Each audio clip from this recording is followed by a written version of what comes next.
Hello friends, welcome to classic சமையல். இன்னைக்கு நாம் ஒரு சூப்பரான ஹாட் பிவரேஜ் ரெசிபி பார்க்க போகிறோம். என்னென்னு பார்த்தீங்கன்னா மசாலா சாய். இந்த மசாலா டீ பார்த்தீங்க அப்படின்னா ஒரு பெஸ்ட்டு ஸ்ட்ரெஸ் ரிலீவர்.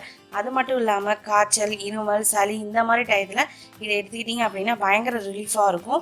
ஸோ இப்போ இது எப்படி செய்கிறதுன்னு நாம் பார்க்க போகிறோம். இது செய்கிறதுக்கு வீட்டில் இருக்க அத்தியாவசியமான ஒரு 6 ஸ்பைசஸ் யூஸ் பண்ணால் போதும்.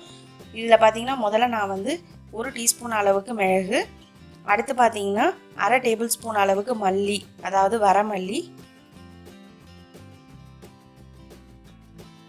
அடுத்ததா ஒரு 3 கிராம்பும் ஒரு சின்ன துண்டு பட்டையும் சேர்த்துக்கிறேன். அதோட ஒரு 4 ஏலக்காய் ஆட் பண்ணிக்கிறேன். ஏலக்காய் நீங்கள் நிறையாவே ஆட் பண்ணலாம், நல்ல ஃப்ளேவரை கொடுக்கும். ஸோ இப்போ இது எல்லாத்தையும் ஆட் பண்ணி நாம் நைஸாக பவுடர் பண்ணி எடுத்துக்க போகிறோம். உங்கள்கிட்ட இந்த மாதிரி இடிக்கிற கல் இல்லை அப்படின்னா நீங்கள் மிக்சியில் கூட பவுடர் பண்ணிக்கலாம். அதே மாதிரி நீங்கள் மொத்தமாக பல்காக ஸ்டோர் பண்ண போடணும் அப்படின்னா நீங்கள் இது எல்லாத்தையும் லைட்டாக ரோஸ்ட் பண்ணிவிட்டு அதோட சுக்கையும் நீங்கள் நல்லா ரோஸ்ட் பண்ணி ஆட் பண்ணிக்கோங்க. நான் இங்கே ஃப்ரெஷ்ஷாக பண்ணுறதுனால சுக்குக்கு பதிலாக இஞ்சி ஆட் பண்ண போகிறேன். இப்போ பாருங்கள், இந்த ஏலக்காய், இந்த மற்ற ஸ்பைசஸ் எல்லாம் நல்லா நுணுங்கி வந்திருக்கு. இதை நான் இடிக்கும் போதே அவ்வளோ நல்லா வாசம் வந்தது. ஸோ இப்போ இதை எடுத்து தனியாக வச்சுக்கலாம்.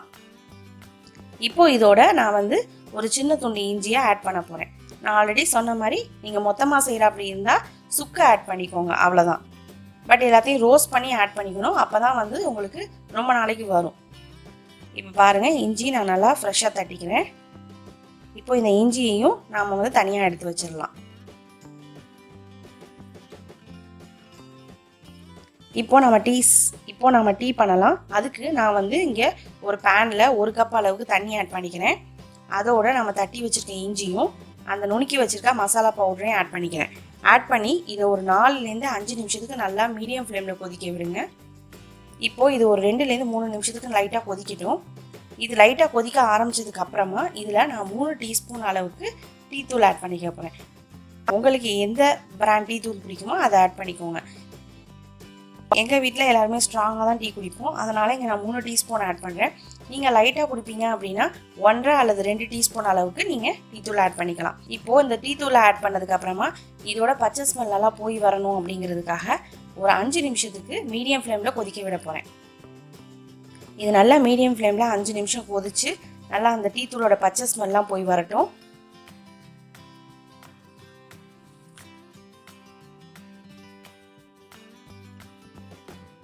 இந்த ஸ்டேஜில் நான் 1 கப்பு காய்ச்சி ஆற வச்ச பால் ஆட் பண்ணிக்கிறேன். சிலர் பச்சை பால் ஆட் பண்ணுவாங்க, அந்த மாதிரி ஆட் பண்ணாதீங்க. காய்ச்சினதுக்கப்புறம் பால் ஆட் பண்ணிக்கோங்க, அப்போ தான் வந்து ஈஸியாக பிளெண்ட் ஆகும், அந்த பச்சை ஸ்மெல் வராமல் இருக்கும் டீயில். ஸோ இப்போ இந்த பால் ஆட் பண்ணதுக்கப்புறமா ஒரு 3 to 4 நிமிஷம் லோ ஃப்ளேமில் குக் பண்ணிக்கோங்க. அப்போ தான் அந்த டீ தூளோட எசன்ஸ், அந்த நம்ம போட்டிருக்க ஸ்பைசஸோட எசன்ஸ், இது எல்லாமே மில்கோட பிளெண்ட் ஆகி நல்ல ஒரு டேஸ்ட் கிடைக்கும். இப்போ இது நல்லா கொதிச்சிட்ருக்கு. அப்பப்போ இடையில மட்டும் ஒரு ஸ்பூன் அல்லது கரண்டி வச்சு கலந்து விட்டுக்கோங்க. இப்போ இது நான் வந்து கொதிக்க வச்சுட்டேன். இப்போ அடுப்பை ஆஃப் பண்ணிவிட்டு நான் என்ன பண்ண போகிறேன்னா டீ வடிகட்டியில் ஃபில்டர் பண்ணி எடுக்க போகிறேன்.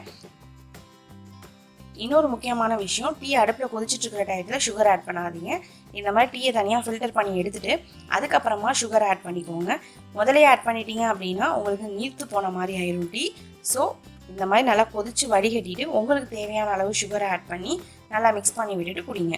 அப்போ தான் உங்களுக்கு டீ ரொம்ப நல்லாயிருக்கும். இப்போது நம்ம மசாலா டீ ஜம்முன்னு ரெடி ஆயாச்சு. இதை சுட சுட நாம் என்ஜாய் பண்ணி குடிக்க வேண்டியதுதான். கண்டிப்பாக இந்த ரெசிபி உங்கள் வீட்டில் ட்ரை பண்ணி பார்த்துட்டு எப்படி இருக்குன்னு கமெண்ட் பண்ணுங்கள். மறக்காமல் நம்ம சேனலுக்கும் சப்ஸ்கிரைப் பண்ணிடுங்க.